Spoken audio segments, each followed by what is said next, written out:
好啦，叫人名區，順利為港之能，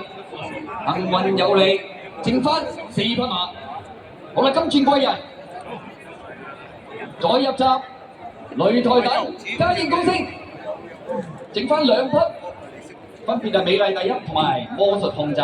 等埋呢2匹馬。好啦，美麗第一，魔術控制，全部馬匹準備妥當第5場賽事，主席短途仔1級賽先2匹嘅短途準備。女士起步，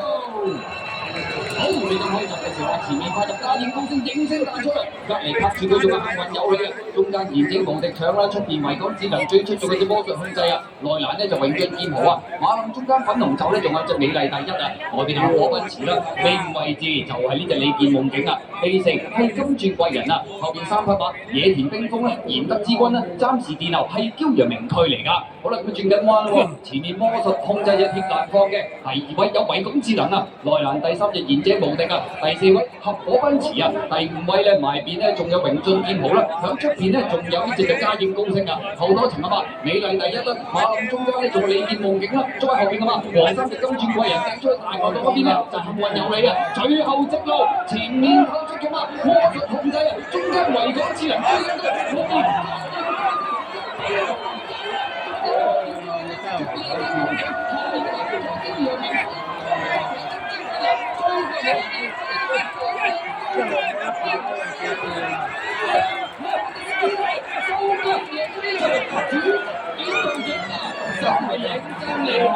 今場賽事仲要有少少改個跑法啦，但要跟住個第4位入彎，我出嚟追